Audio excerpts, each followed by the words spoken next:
So as an introduction to the world of the fire department, let's go flying with Murph. Roll tape.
Okay, a little different to Top Gun, what do you think?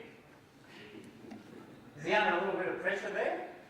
Absolutely. Now, where is Murph spending most of his time looking? Where's he? He's looking out behind him. And what's he looking at? The other aircraft. So right here, we're seeing the first hint of good execution. His front office, remember, is right here. All the switches, dials, distractions, but not once was he really glued to the front office. He's extremely focused, and at that point on the target. Now, if you look at the world of the fire department and the world of business people here in Christchurch, New Zealand, they're different. But I think there's a couple of areas of overlap.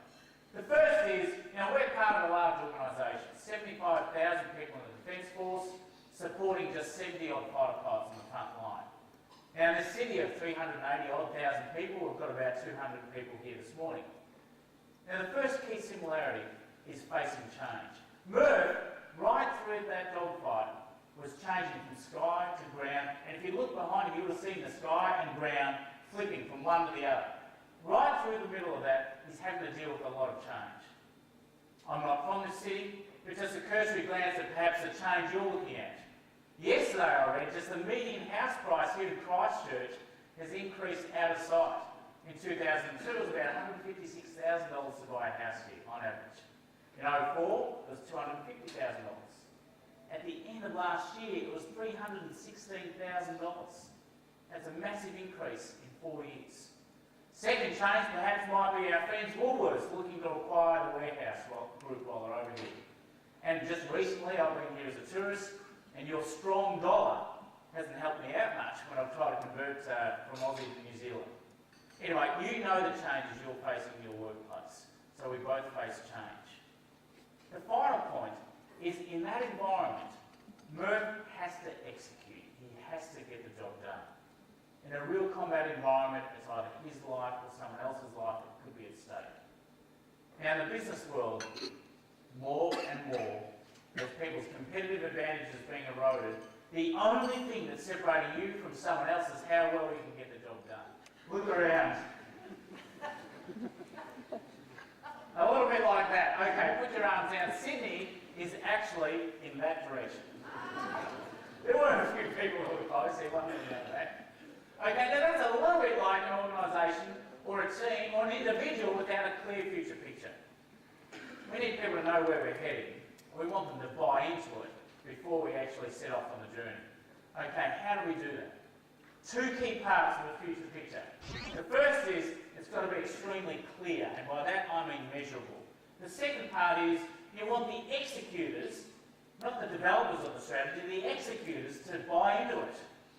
And there's a way to ensure that you get that. One of the ways is to have them part of the development of your plan and strategy. I have a little saying, no debate equals no buying. It applies to any meeting. If you've got something to introduce and there's no debate, discussion, you can rest assured there's very little buying. Okay, let me give you a very short military example. Gulf War I had a leader. It was seen as quite a successful military campaign, perhaps different to what's going on there now. The leader of that, people may recognise him, I know he was called, his nickname, Stormer Norman, or Sir to Westy and his compatriots. Now his vision was simply to win the war, get Saddam out of Kuwait. way back in the early 90s.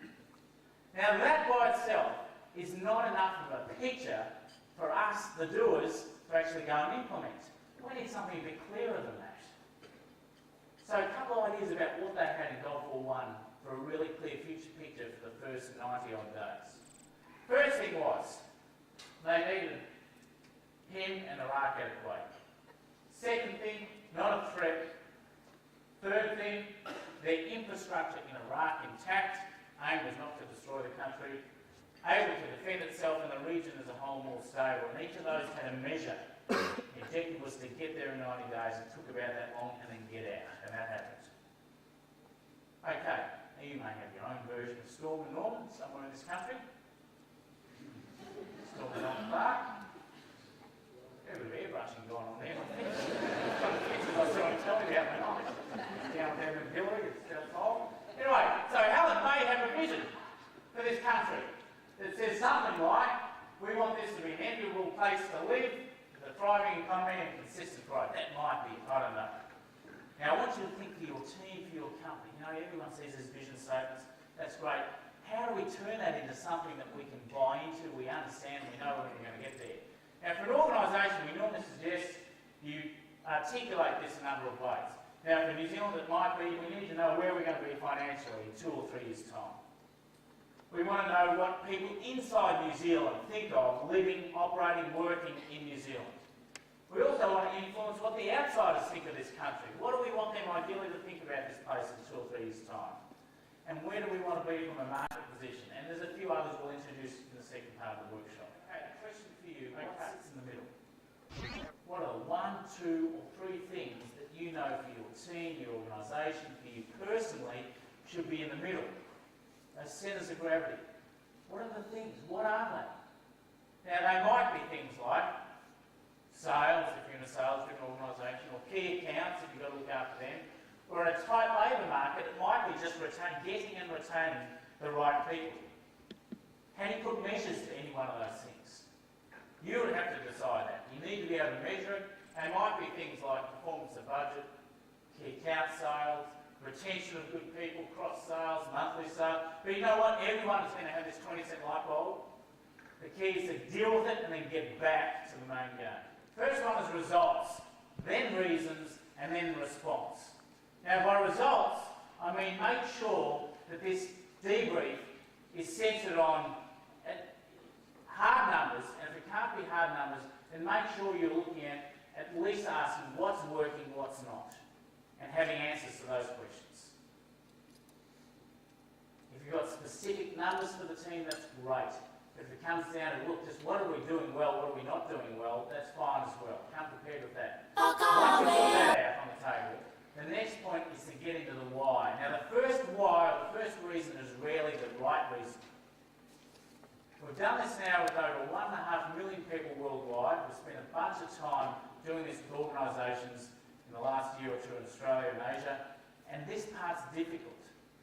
Because this is where this nameless language comes in. You as a leader really have to draw it out of your team. And you need to ask why at least 2 or 3 times to get to the real reason, the root cause.